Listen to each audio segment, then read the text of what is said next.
er klokken? Hvorhen? Ja, vi er lige fået morgenmad, så det kunne være der omkring. Hvor lang tid har vi fløjet den her gang? 24 år. Hvad hedder I? Kig på det lidt.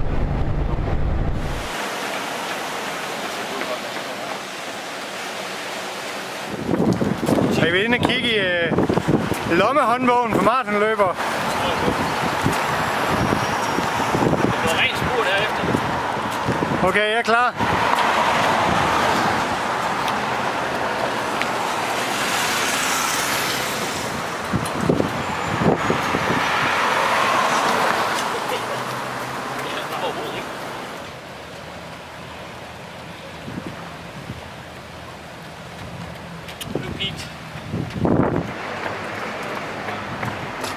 Yep. Sådan.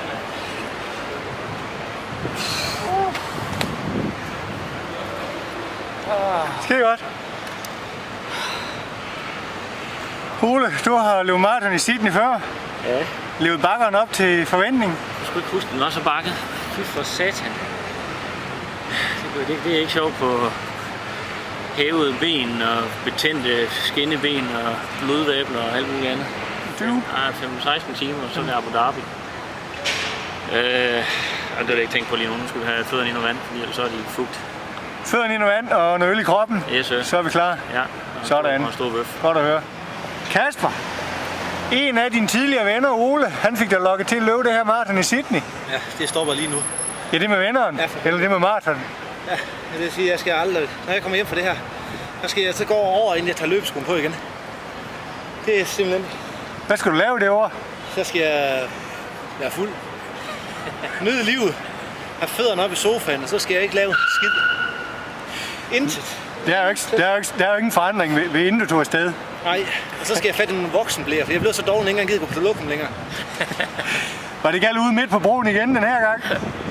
Nej, fordi jeg sagde jo, at jeg forbød og sådan set at løbe på broen, for jeg var bange for, at jeg skulle på toilet igen midt på broen.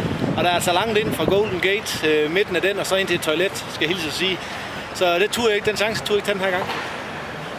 Vi kørte den på den sikre. Det lyder fornuftigt.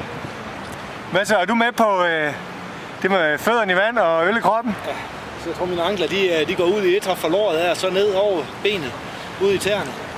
Prøv lige at se, hvor er det dine lår, de starter, du mener? Det starter heroppe, og så er det det der. Jamen, det er sindssygt. De er simpelthen så ømme. Det føles som om, der er ikke helvedesild, det hedder. Jo. Det der, når det brænder op igennem dem. Ja, så har jeg lige nu. Så det vil egentlig sige bare another day at the office? Ja, og så var det bare lige de sidste 35 km eller sådan noget. Det skulle være en af de hårde, de her. Temperaturen, du sagde på et tidspunkt, at du havde det godt med varme. Ja. Har du stadigvæk det? Det synes jeg havde.